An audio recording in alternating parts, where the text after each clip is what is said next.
religieux, évêques et laïcs, dont des femmes d'une centaine de pays qui ont débattu à huis clos lors de cette Assemblée générale du Synode sur l'avenir de l'Église, l'un des principaux chantiers du pape argentin, et qui donc s'est achevé sur un document final de 51 pages. On va voir ce qu'il en est et surtout ce qu'ils en pensent. Feu de paille ou feu de l'esprit, vos questions, vos réactions par mail direct@rcf.fr, direct@radionotre-dame.com. C'est donc une longue cogitation qui s'est achevée, peut-être un début d'ailleurs, un nouveau départ à voir sur ce document de 51 pages qui résulte du synode sur la synodalité. Le terme était un petit peu jargonnant, c'est vrai, on a pu s'en plaindre d'une certaine façon, mais il obtient un certain écho aujourd'hui dans la mesure où il y a des avancées, semble-t-il, et que l'Église marque une nouvelle étape de son développement. On va voir dans quelle mesure, avec Théo Moy et Jacques de Guibon, est-ce qu'eux en ont retenu. La première chose qu'on pourrait dire, c'est que le pape a approuvé d'emblée ce texte, ce document final de 51 pages. Normalement, il y a une exhortation apostolique qui suit. Là, ça ne sera pas le cas. C'est une manière de valider démocratiquement les débats qui se sont tenus, Théo Moy, non ? Oui, il les valide démocratiquement. Après, on peut aussi partir du principe que s'il ne procède pas, disons, sa petite tambouille après le travail collectif, c'est parce qu'il est d'accord avec les orientations qui ont été choisies. Et d'ailleurs, il n'a pas manqué lui-même de les orienter dans le sens qu'il voulait, puisque s'il faut parler par exemple de la question du diaconat féminin, la question a été largement évacuée des débats d'une session à l'autre finalement. Donc effectivement, on peut saluer ce geste qui est de dire voilà, ce qui a émergé collectivement à la fois au niveau des 360 participantes, mais aussi à partir des remontées de ce qui s'est vécu dans les paroisses, dans les mouvements d'église, etc. Voilà, il y a quelque chose de positif à valider ce mouvement-là. Après, il ne faut quand même pas non plus nier que ça a été largement sous contrôle et qu'il n'aurait pas validé n'importe quoi spontanément. Mais moi, je me suis demandé si c'était la fin de l'histoire ou pas, parce qu'il y a 10 groupes de travail qui doivent rendre leurs travaux normalement en juin prochain. Donc ça n'est pas fini. Non, ça n'est pas fini. Après, ce document, disons, doit baliser les très grandes orientations et normalement, il n'y aura à partir de demain plus trop de surprises. Après, ce document, de toute manière, il n'a pas vocation à entériner des décisions définitives. On va dire qu'il ouvre plutôt des portes. Il prend quelques décisions, mais surtout, il ouvre des portes et il ouvre des débats qui sont appelés à s'installer, à progresser. Et quand on parle de synodalité, on est sur une réflexion finalement qui est amenée à se prolonger un peu indéfiniment. Quelle est la décision qui retient le plus votre attention, vous ? C'est plutôt un mouvement global qui est de dire, on a bien vu avec la crise des abus qu'il y avait souvent quelque chose de vicié dans le rapport au pouvoir dans l'institution Église, et que cette institution, on ne pouvait pas, parce qu'elle provenait de Dieu, faire comme si finalement ce n'était pas des hommes au pouvoir qui exerçaient le pouvoir avec parfois les mêmes torts que les autres hommes au pouvoir dans d'autres institutions, et que dès lors il ne fallait pas faire comme les autres, mettre en place de manière obligatoire tout un tas de processus. On parle d'audit, on parle d'évaluation de résultats, même au sein de la curie, enfin tout un tas de choses qui sont finalement très naturelles dans n'importe quelle institution autre, n'importe quelle entreprise, n'importe quelle administration publique. Et là, on dit à l'Église, voilà, il va falloir se mettre à ces pratiques-là parce que c'est ces pratiques-là, cette gouvernance un peu partagée, ce droit de regard qu'on donne aux autres de manière précise, sans faire n'importe quoi, qui permet finalement de prévenir certains abus. Et ça, je pense que c'est un mouvement, en tout cas, que je trouve positif et qui est assez large dans les décisions prises. Jacques de Guibon, là-dessus ? Moi, je suis tout à fait d'accord là-dessus. J'ajouterais simplement que en fait, c'est quelque chose qui revient dans l'Église, parce que cet autocontrôle, ce contrôle interne, il a existé pendant longtemps dans l'Église, qu'on est même peut-être une des inventrices, si on peut dire, ce qu'on appelait l'Inquisition à une époque, avec ce gros mot, ou non mais d'autres, c'est vrai.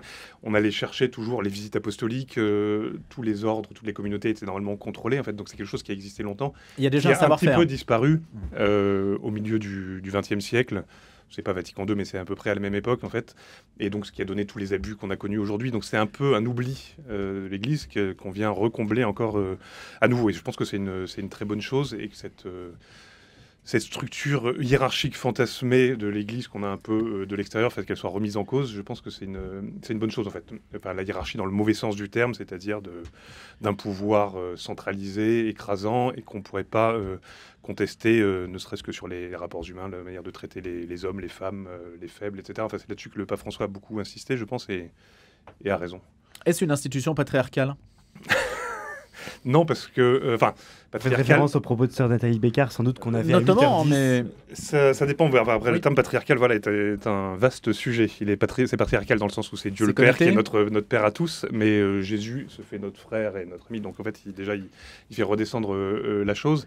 Et que le rôle des femmes ait été minoré depuis des siècles, ça c'est certain en fait. Et donc la question du diaconat féminin, moi je pense, est intéressante à ouvrir à nouveau, qui n'a rien à voir d'ailleurs avec les questions du sacerdoce féminin. alors expliquez peut-être si ça n'a rien à voir. Est-ce que parce que certains disent c'est le premier pas vers. Sœur Nathalie Bécard nous disait ce matin, ne nous disait pas ça, mais elle nous disait que c'est la politique un peu des petits pas qui prévaut. On avance, ça rejoint ce que vous disiez tout à l'heure, Théo Moy, on ouvre des portes.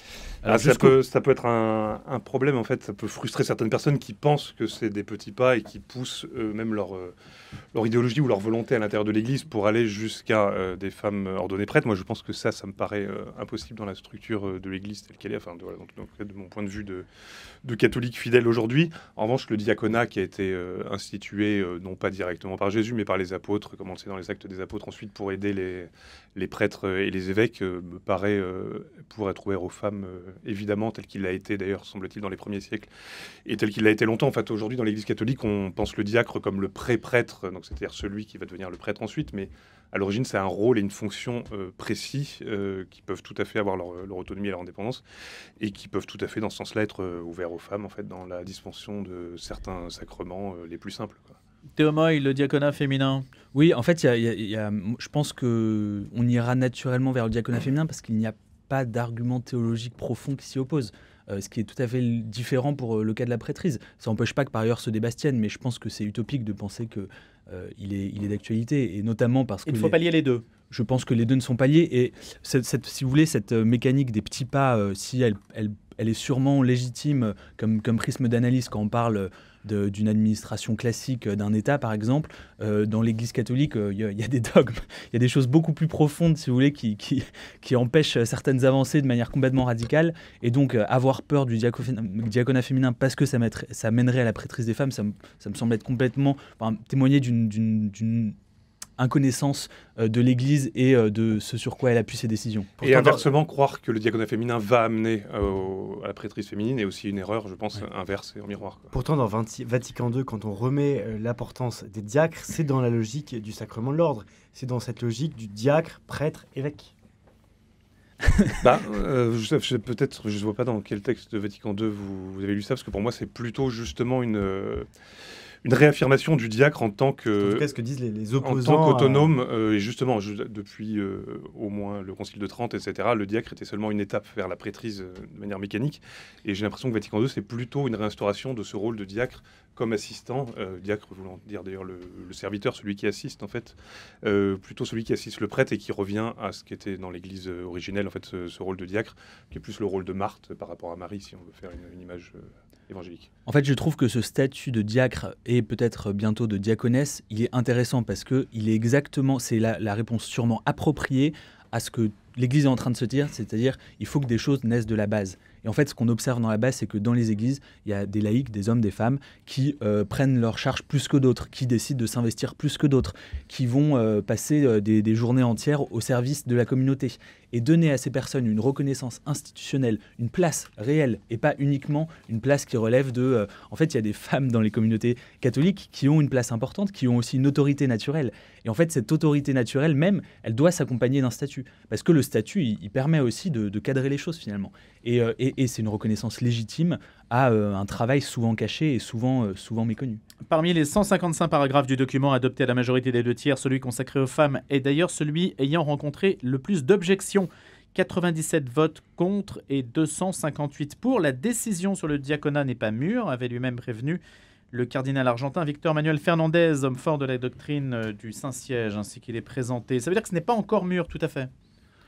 Non, c'est pas mûr parce qu'il y a tout un tas de résistances. Il ne faut pas oublier non plus qu'on parle, nous, dans un contexte européen, et que l'Église est bien plus diverse que ça, et que, évidemment, il y a des églises africaines, des églises asiatiques, qui, sur ces sujets, sont moins progressistes que peut l'être l'Église européenne. Et il faut pas oublier, il faut prendre tout ça vraiment en compte. Mais n'est-ce pas, justement, faire advenir cette question dans les débats publics, alors qu'il n'y a pas de demande de la base là où l'Église a le plus de force vive dans le monde, n'est-ce pas une forme de domination que l'Occident essaie de maintenir sur les autres églises où ce besoin ne s'exprime pas, semble-t-il?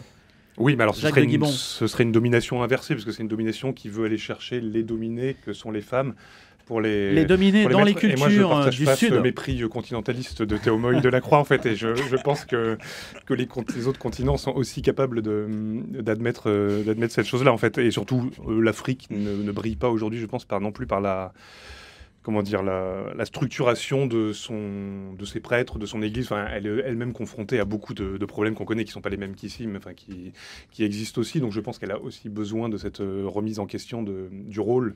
Et le prêtre n'est pas juste le chef du village ou de la communauté de manière pré-païenne, ou pré-chrétienne. En fait, voilà. Donc c'est aussi une nécessité, je pense, d'instaurer ça dans ces églises-là, et c'est pas, ça me paraît pas, enfin, le pape François d'ailleurs ne vient pas d'Europe, d'Occident d'une certaine façon, donc je pense pas que ce soit un mépris, et la femme a un rôle qui doit être mis en valeur aussi bien en Asie qu'en Europe, je pense. Maintenant, c'est l'expression d'un besoin d'un continent où le catholicisme est devenu très minoritaire, minoritaire du moins, qui s'impose. C'est une préoccupation qui s'impose au reste du monde, qui demande peut-être autre chose, je ne sais pas, ou en tout cas dans qui les n'ont pas exprimé. dans les participantes et participants au synode, dans les 360 dont on a parlé, il y a des personnes du monde entier. Et ce besoin s'est réaffirmé au fil du synode.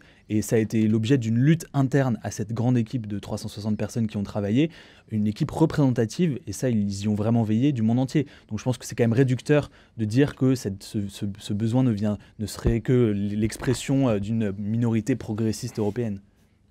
Sur le fait que, parce qu'il y a 1,4 milliard de catholiques qui veulent s'atteler, là c'est l'objet du synode, de s'atteler à décentraliser la gouvernance de l'Église, qu'ils souhaitent moins verticale, ça c'est le pape François, mais il se heurte aussi, là aussi, une certaine forme d'opposition. C'est-à-dire, il y a un mouvement, le mouvement du synode consisterait à donner beaucoup plus de marge de manœuvre aux églises locales. Et que faire de cette proposition-là? Qu'est-ce que ça veut dire dans la pratique? Ça veut dire que les églises locales, et quelles sont-elles? Ce sont les conférences épiscopales qui décideraient de tels ou tels aspects de leur gouvernance. Comment voyez-vous la chose, Jacques de Guibon, Théomoï? Oui, là on est un peu, enfin en tout cas en Europe, dans une superposition à millefeuille administratif, si on peut dire, un peu proche de celui de l'Ancien Régime. C'est-à-dire que les conférences épiscopales, théoriquement, n'ont pas de rôle ecclésiastique. De statut canonique. Oui, voilà, c'est ça.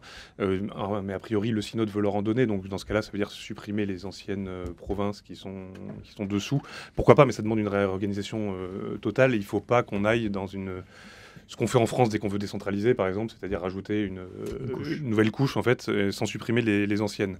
Et donc, je pense que c'est là-dessus qu'il faut que l'Église se décentralise et pas se payer de mots d'un synode sur la synodalité, de gens entre eux qui ont été très contents d'être 350 entre eux pendant quelques... Non, mais c'est l'impression que ça peut donner de l'extérieur. Pardon, je pense pas que ce soit leur volonté, mais voilà, et qu'ils aient cogiter sur des termes comme ça qui sont inapplicables ou qui veuillent appliquer de force ensuite au nom de la décentralisation, ce qui serait une contradiction. Donc voilà, il faut redonner plus de pouvoir à la base paroissiale et épiscopale.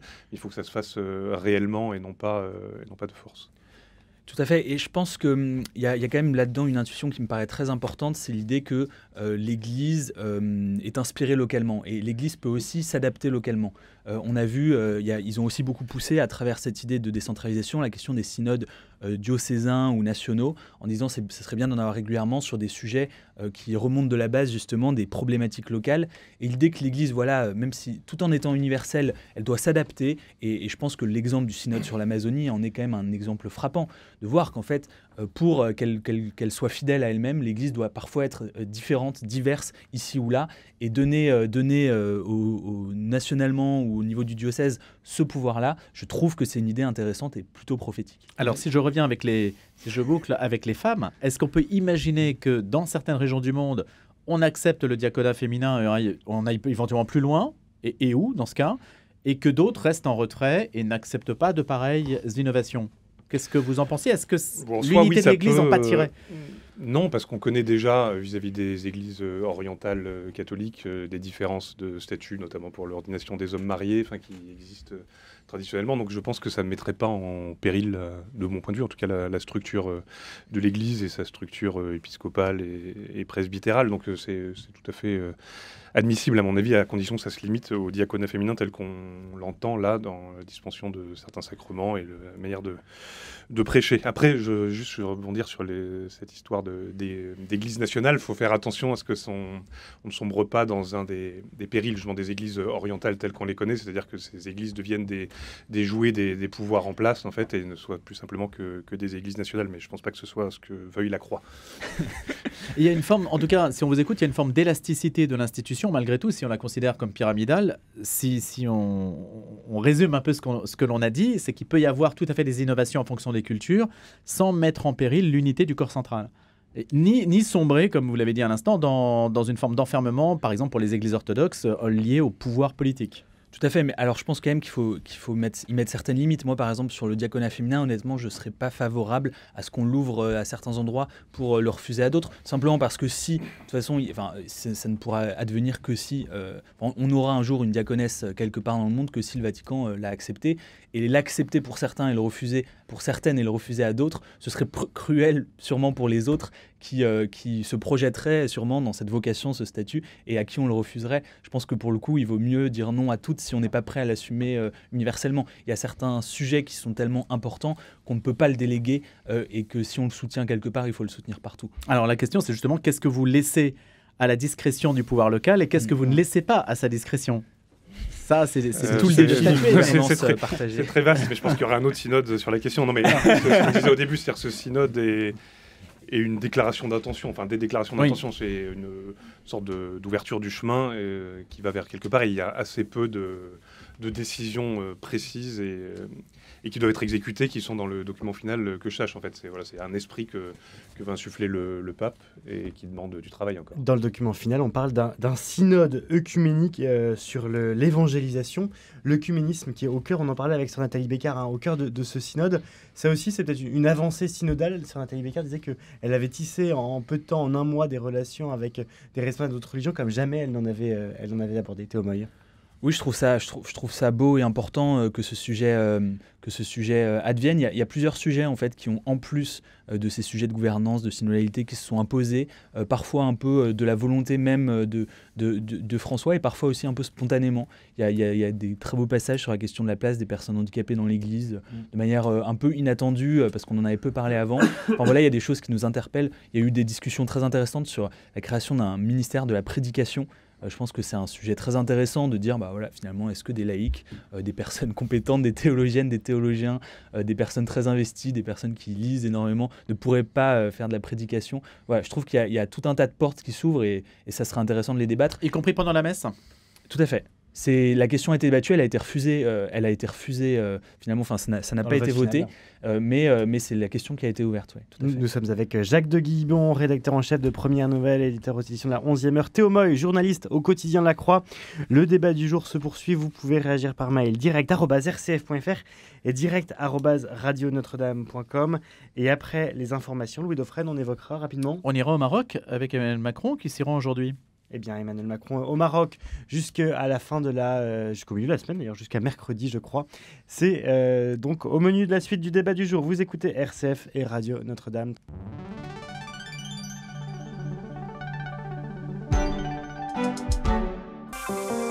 Le débat du jour, la suite, toujours avec Jacques de Guibon et Théo Moy. On part au Maroc, Louis Dauphren. Oui, le meurtre de Philippine avait fait ressurgir le débat. Vous savez, elle avait été tuée dans le Bois-de-Boulogne par un OQTF, obligation de quitter le territoire français, un migrant en situation irrégulière. Et donc, son l'arrestation en septembre d'un Marocain suspecté de ce meurtre, et donc a relancé ce débat qui va être au cœur en fait de cette visite, à savoir, parce qu'Emmanuel Macron s'y rend avec Bruno Retailleau, s'il doit y avoir une sorte de marchandage autour des relations entre la France et le Maroc, entre les visas accordés d'un côté et puis les laissez-passer consulaires pour les expulsions de l'autre. Est-ce que c'est à cela que va se résumer la visite d'Emmanuel Macron au Maroc ? On va poser la question à Théo Moy et Jacques de Guibon. Jacques de Guibon. Non, ça ne va pas se résumer qu'à ça, même si c'est la chose qu'on va le voir le plus, en fait, et qui, à mon avis, touche le plus les Français aujourd'hui, en fait, cette question des expulsions, de l'immigration et des visas. Mais ça fait 3 ans, en fait, que les relations franco-marocaines sont très mauvaises sur ce plan-là, depuis que Gérald Darmanin, ancien ministre de l'Intérieur, avait décidé justement de conditionner l'obtention de visas pour les Marocains à ce que le Maroc, en échange, donne des laissez-passer consulaires, c'est-à-dire laisse revenir ses ressortissants quand ils veulent être expulsés de France. Je pense que ça pour le Maroc, ça a marché paradoxalement, dans le sens où ce sont, semble-t-il, les élites marocaines qui ont été le plus touchées par cette non-obtention de visa, et notamment ceux qui venaient faire leurs études en France. Donc je ne sais pas si c'est très intelligent, en fait, comme politique pour la France de se priver notamment de ces gens-là, mais en tout cas, ça a été un moyen de pression, à mon avis, plus important que sur d'autres pays pour cette raison-ci. Mais c'est évident que de toute façon, si Emmanuel Macron y va là, dans une visite aussi officielle, c'est parce qu'il y a des choses à régler et que la France ne peut pas se permettre d'être en mauvais terme avec le Maroc, sachant qu'elle est déjà en mauvais terme avec l'Algérie et que c'est difficile d'être en mauvais terme avec les deux ensemble. Théo Moy. Ouais, honnêtement, je pense que cette question, du point de vue diplomatique, est secondaire. Macron, il va certes avec son ministre de l'Intérieur au Maroc, il y va surtout avec 120 personnes, dont quelques grands chefs d'entreprise, notamment le PDG de Total. Et qu'est-ce qu'ils vont faire là-bas? Ils vont signer des contrats. 188 avions Airbus pour Royal Air Maroc. 188.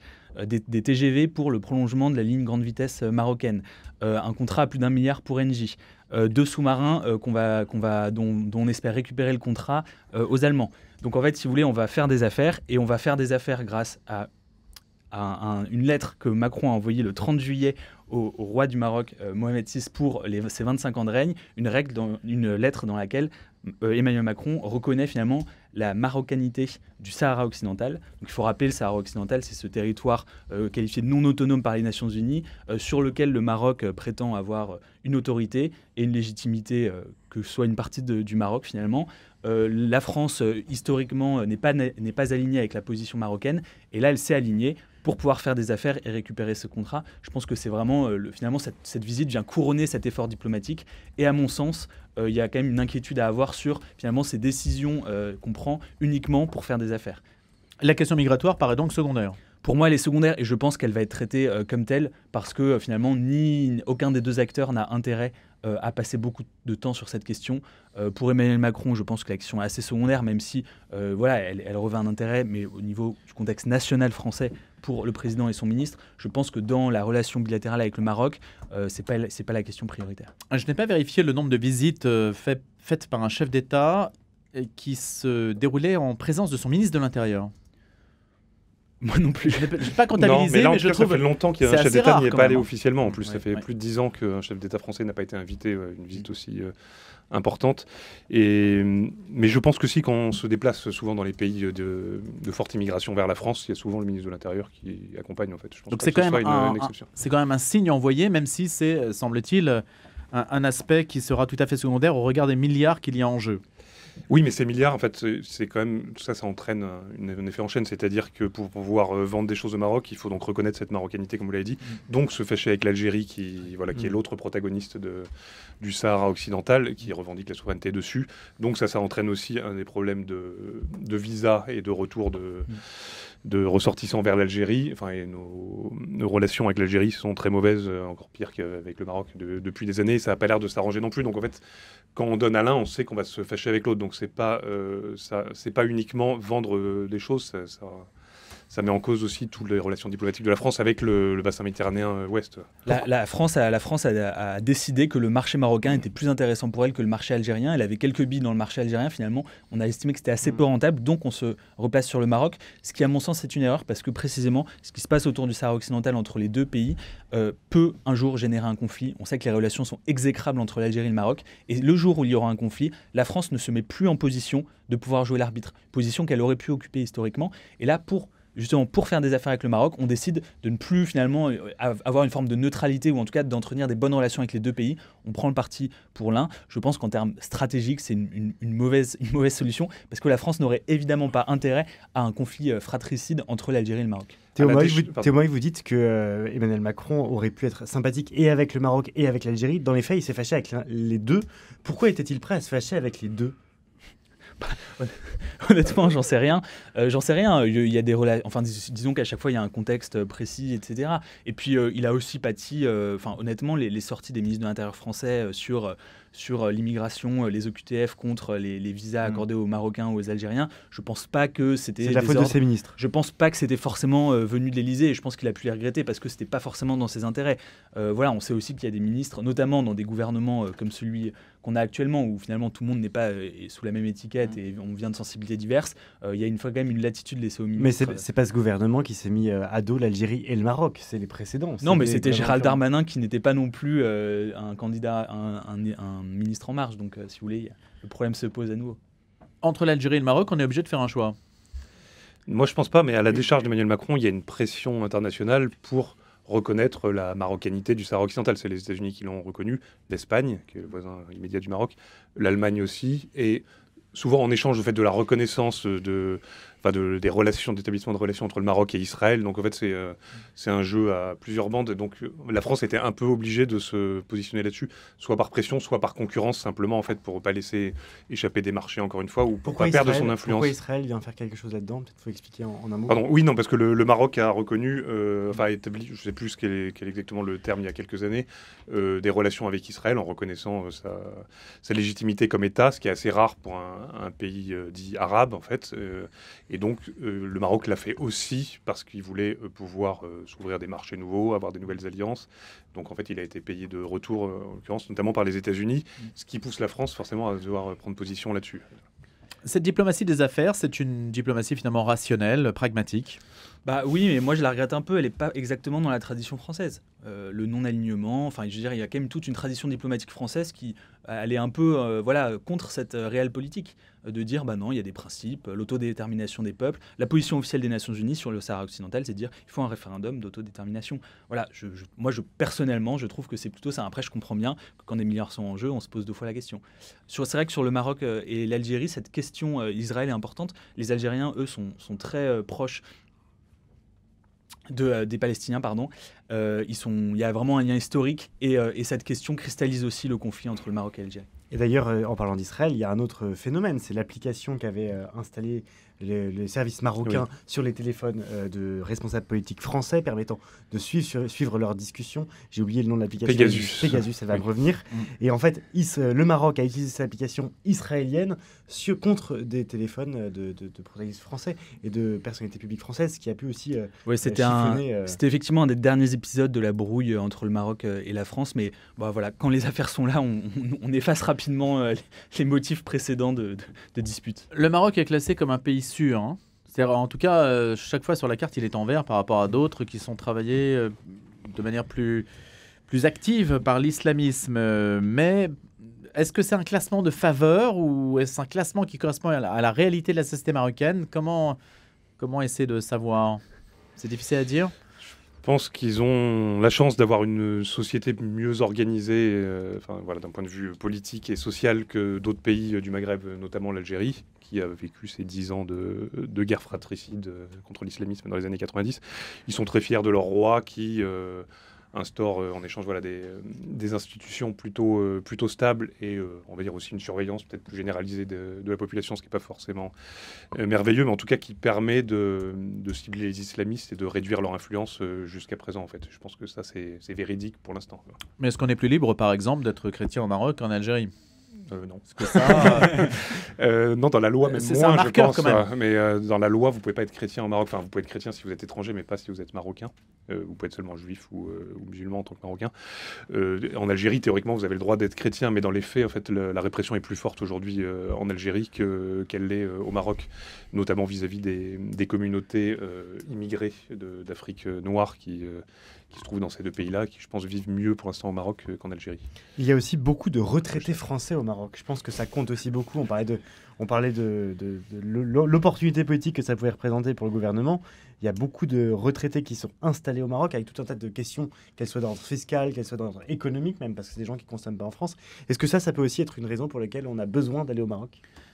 Ce qui est sûr, c'est que ces conflits, disons que ces affrontements entre pays proches, souvent viennent faire apparaître l'existence de classes moyennes ou supérieures qui vivent entre les deux pays. Et ces populations font aussi l'objet de tractations. On en a parlé pour le Maroc avec une classe supérieure marocaine qui a vraiment subi cette baisse des visas et qui finalement a exprimé son mécontentement. Et je pense que c'est certainement le cas aussi. Enfin, disons que forcément, quand il y a des échanges aussi importants de population, dans un sens, et c'est aussi intéressant de le préciser aussi dans l'autre, forcément, ça crée des liens particuliers et certaines dépendances. pour revenir juste à l'aspect strictement de la liberté religieuse, ce n'est pas quelque chose, ce n'est pas, semble-t-il, un point, puisque vous parliez tout à l'heure des principes auxquels on peut être attaché, ce n'est pas un point sur lequel les gouvernements français vont venir en demandant quoi que ce soit. C'est vrai. Apparemment, il C'est vrai n'y a pas de volet consacré aux droits de l'homme. Quand on allait voir les Chinois, on Aux parlait droits de des la femme Tibétains non plus, ou aux droits de la d'ailleurs, femme. ouais. Voilà, c'est apparemment, il y a pas, c'est un angle mort. Non, c'est comme si on avait considéré que c'était des sortes de demi-sauvages de l'autre côté de la Méditerranée, que c'était normal qu'ils se comportent comme ça dans leur mœurs, ce qui est absurde.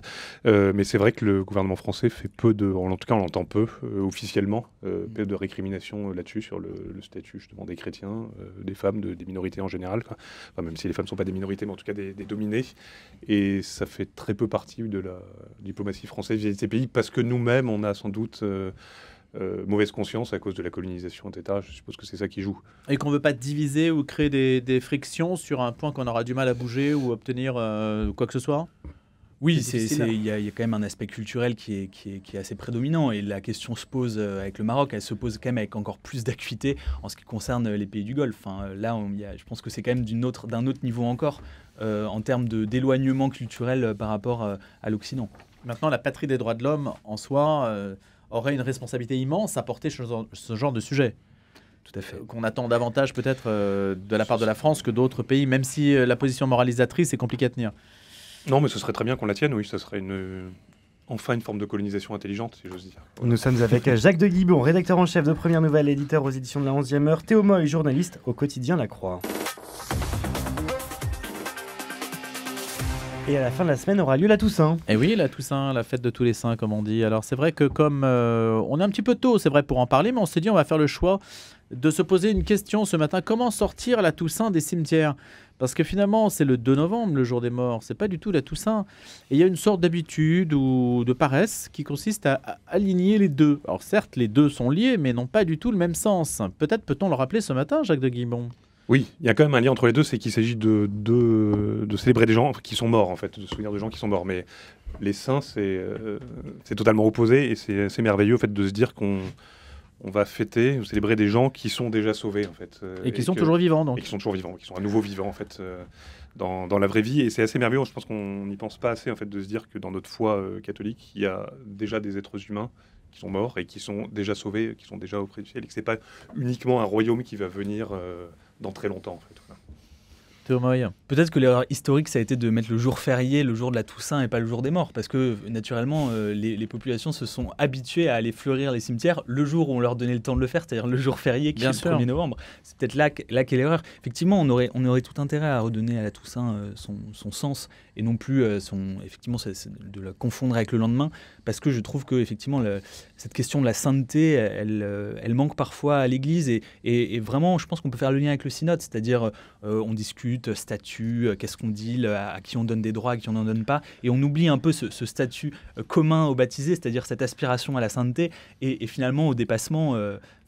On est beaucoup dans la tuyauterie, en fait. Ouais, je pense qu'il y a un côté absolument nécessaire. Il y a un côté absolument nécessaire à cette tuyauterie, parce qu'on voit bien ce que ça provoque quand ces réflexions sont absentes, mais ça manque peut-être, et peut-être aussi que ce synode a manqué finalement d'une réflexion plus profonde sur le sens d'une église, le sens du baptême, ce à quoi nous sommes appelés, et ce à quoi les baptisés sont appelés au XXIe siècle. Et c'est vrai que c'est des questions qui ont quand même traversé l'église au XXe siècle notamment, où on a vu des grands courants surgir, l'action sociale, la nouvelle évangélisation, et peut-être que ces réflexions profondes qui finalement touchent au cœur de la foi chrétienne et de l'aspiration que peuvent avoir les chrétiennes et les chrétiens dans leur temps, peut-être que ça manque à l'époque. Et je trouve que la Toussaint, cette fête-là, est une bonne occasion de se reposer ces questions-là. C'est donc une grande fête qui parle à tous, parce que quand on dit Toussaint en soi, ce n'est pas, contrairement peut-être au synode où on parle des choses qui concernent l'intérieur d'une institution, la sainteté, ça parle normalement, ça parle, Jacques de Guibon, à tout être humain. C'est la destinée qu'on souhaite à tout être humain. Oui, c'est pour ça que le Christ s'est incarné, qu'il est mort pour nous et pour nous sauver, en fait, voilà, pour faire de nous tous des saints. Donc, dans ce sens-là, oui, ça s'adresse à l'oïkouméné, enfin à la terre entière, en fait, et c'est même peut-être une des plus belles fêtes pour le chrétien. En tout cas, personnellement, individuellement, te dire que c'est sa fête à soi théoriquement, et que c'est là qu'on va être sauvé, en fait, et que c'est cet exemple-là qu'il faut suivre. C'est un état normal, la sainteté, ou c'est un état exceptionnel, c'est un objectif Non, c'est un état surnaturel, je pense, mais peut-être que l'état surnaturel devrait être notre état normal. Mais... On Il y a parlait des de produits Mais on pour se ça. dit, non mais on peut se demander à quoi bon. D'abord, qu'est-ce que c'est? On peut se demander qu'est-ce que c'est. Est-ce que c'est une forme de perfection, de sagesse comparable à toutes les sagesses ou au produit de toutes les sagesses? Comment la qualifier aujourd'hui auprès de personnes qui se demandent à quoi bon être saint? Bah, Thomas, pour moi, c'est plutôt qu'un modèle ou quelque chose qu'on fixerait comme ça de façon surnaturelle. Je pense qu'il faut voir la sainteté comme un chemin dans les pas du Christ et d'inspiration de ses actions, de ses paroles. Enfin, je pense que c'est la manière la plus concrète de la saisir dans nos vies. Et justement, en célébrant tous les saints, je trouve qu'on fait un geste aussi intéressant qui n'est pas un geste justement de finalement hors du sol, mais on se met finalement dans les pas de la longue marche du christianisme et de tous ces saints, toutes ces saintes qui nous ont précédés et de suivre leur inspiration, découvrir leur vie pour nous donner, nous autres catholiques de ce temps, des clés pour agir fidèlement. Alors il y a des étapes, hein, la béatification, la canonisation, c'est en 2 étapes en quelque sorte. Et le caractère de sainteté, c'est la certitude que l'Église catholique affirme donc que la personne dont on parle est auprès de Dieu. C'est ça en fait le label, hein, stricto sensu, c'est ça, Jacques de Guibon. Oui. Vaste C'est responsabilité une forme qu'a de l'Église certitude. catholique, mais que le Christ lui a donnée, en fait, et elle-même seule est capable de promulguer cette vérité, en fait. Et ça peut prendre des siècles Oui, ça peut prendre des siècles. pour Et après, ça instruire le peut- dossier. Il y a eu aussi une époque, disons dans le premier millénaire de l'Église catholique, où c'était un peu plus lâche et un peu plus, on va dire démocratique, peut-être plus synodal en fait, mais la proclamation du saint était plus vox populi, vox Dei. Santo subito. Exactement, oui, c'est vrai que ça a été le cas pour Jean-Paul II, on l'a vu en direct, mais l'Église s'est quand même prononcée après la voix Pourtant, du peuple. vous parliez, Jacques de Guibon, d'œcuménisme. Les protestants, eux, ne fêtent pas la Toussaint. C'est vrai, les pauvres. Non, mais le protestantisme est né quand même de cette défiance vis-à-vis de ce qui supposait être une adoration mal placée, une sorte de Le risque des idoles. superstition catholique. Mais évidemment, le saint, c'est pas ça pour nous, c'est un intercesseur, c'est un modèle, c'est quelqu'un qui vient nous dire comment on peut faire humainement pour essayer de ressembler au Christ à travers les siècles, selon les situations, etc. Mais nul catholique ne peut le confondre avec Dieu et avec l'adoration qui est due uniquement à Dieu, quoi. Je pense justement que cette crainte des idoles doit quand même nous pousser à avoir quelques doutes sur le Santo Subito. Je pense honnêtement qu'à faire atteindre un saint délai d'ouverture des archives, de connaissance des faits d'une personne, notamment en ce qui concerne des papes, est plutôt sain sans le thé et devrait plutôt, est plus prudent que le Santo Subito. Parce que en fait, le Santo Subito, le risque en fait, c'est qu'on finalement ce soit des stars qui deviennent saintes parce qu'elles avaient un public qui les adorait, ce qui peut être le cas avec les papes. Évidemment, la ferveur pour un pape est positive. Ou les médias pour l'abbé Pierre, hein, par Ou les exemple. médias Voilà, pour l'abbé oui, Pierre, c'est tout à ça, fait. oui. Exactement. Les médias et aussi une bonne partie des catholiques. Ça Mais, devient donc très difficile en fait de déclarer quelqu'un saint immédiatement après sa mort. Oui, d'où un saint délai, Mais, je pense qu'il faudra ça fait longtemps observer. que l'Église a une prudence là-dessus quand même et qu'il faut du temps. Sauf Jean-Paul II, c'est une exception, ou Mère Teresa aussi. Mais généralement, c'est quand même, on attend quoi, 50 ans, enfin je sais plus, un certain laps de temps avant de. Dans l'histoire, il y a eu des personnes canonisées très vite après leur mort. Il y a longtemps. non Saint-Louis, par Ah oui. exemple, ou Thomas More, je crois qu'il a été canonisé très rapidement. Après, Thomas Jeanne More, d'Arc, c'est un on a mis martyr. longtemps. On voit immédiatement quand même pourquoi il est mort. Donc Oui. le martyr est a priori mécaniquement saint, dans le sens où il a donné sa vie pour sa foi. C'est une procédure express. Est-ce qu'il y a des figures de saints qui vous marquent, qui sont des guides? Je pense un peu spontanément à Charles de Foucault, qui a été canonisé en 2022. Je trouve que c'est quand même une belle figure, une figure qui peut parler de manière très différente à beaucoup de personnes. Et j'y ai repensé récemment, figurez-vous, en découvrant l'encyclique du pape sur le Sacré-Cœur, dont on a malheureusement peu parlé, je trouve, globalement. Ouais, parce que Charles de Foucault avait lui-même des belles pages sur l'amour et je trouve ça beau que notre pape François, remette l'amour au cœur de l'actualité. Et ça m'a rappelé Charles de Foucault qui a été canonisé en 2022 après un saint délai observé, avec pourtant une figure dont on ne pouvait pas douter finalement de la sainteté à mon avis. C'est une figure. Il y a des états de vie extrêmes, un peu comme celui de Charles de Foucault, qui peuvent peut-être dissuader de vouloir devenir saint en se disant mais si être saint c'est aller vivre au fin fond du désert et parler à des Touaregs, moi je ne me sens pas fait pour ça. Alors Non, mais moi, j'ai un autre comment la saint rendre que, accessible? Moi, je pense à Frédéric Ozanne, par exemple, qui pour le coup est la figure, on va dire inverse, si on veut dire comme état de vie de celle de Charles de Foucault, dans le sens où c'est un père de famille universitaire du 19e siècle dans le siècle et qui et un des modèles quand même de laïcat sanctifié. Ce qui est assez récent d'ailleurs dans l'Église, parce que longtemps ça a été des prêtres, des religieux, des religieuses simplement. Et donc dans ce sens-là, oui, lui, c'est pour les gens qui seraient rebutés par la difficulté de Charles de Foucault, c'est quelqu'un qui attire plus immédiatement. Voilà, c'est quelqu'un qui à Paris a commencé à s'occuper des pauvres en bas de chez lui et dans son arrondissement, et qui a changé d'une certaine façon la vision sociale de l'Église au XIXe siècle et au XXe siècle. Donc il peut y avoir une sainteté qui soit, un, dans le monde, et deux, qui soit... qui relève de l'engagement personnel, mais qui a des limites dans l'aspect sacrificiel. Voilà. Non, je ne sais pas s'il y a des limites dans l'aspect sacrificiel, mais enfin dans ce qu'on voit en tout cas, ça veut dire c'est pas si vous êtes père de famille, c'est difficile de vendre votre maison en fait. Il y a des enfants dedans, quoi, simplement, mais ça ne veut pas dire qu'il sacrifie pas plus de choses par ailleurs ou autant que Charles de Foucault d'une autre façon en fait. Est-ce que le christianisme va à ce point à rebours de ce que nous sommes réellement, parce qu'on doit constamment prendre sur soi et faire un effort sur soi? C'est contraire à notre nature en réalité. Théo Moy. Notre nature nous pousse à l'inverse de ce que les saints nous disent de faire. C'est vrai, c'est sûrement la folie du christianisme. Je pense que c'est quand même... C'est compliqué d'expliquer ça. C'est précisément, je pense, qu'il peut continuer de marquer, d'interpeller et de toucher des personnes qui seraient a priori très éloignées de l'Église ou de l'institution. C'est cette folie qui est proposée, c'est-à-dire effectivement d'aller un peu contre soi. Et en même temps, cette histoire du cœur, du Sacré-Cœur dont parle le pape François, même vous, Louis, vous avez naturellement dans le cœur envie d'aimer votre voisin et de vous occuper de lui. Donc en fait, c'est pas que antinaturel, ça va aussi dans ce qui est le fond de votre personne en fait, et ça la révèle en fait. Voilà.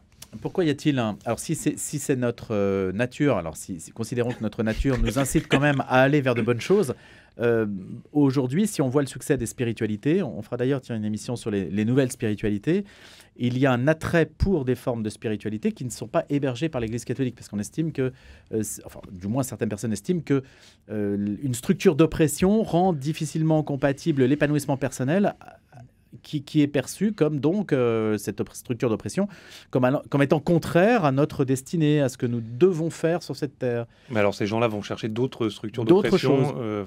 Oui, alors je ne sais pas. Oui, mais on sait bien, donc c'est le risque même qu'on a vu même à l'intérieur de l'Église dans ces communautés nouvelles, etc. C'est-à-dire que de croire que créer une structure extérieure qui est généralement incité, dirigé par quelqu'un qui devient rapidement un gourou, en fait, crée plus d'oppression finalement que ce qu'une structure comme l'Église catholique, qui est éprouvée par les siècles et qui en plus a une invention surnaturelle. Enfin, ça, c'est ce que nous croyons nous.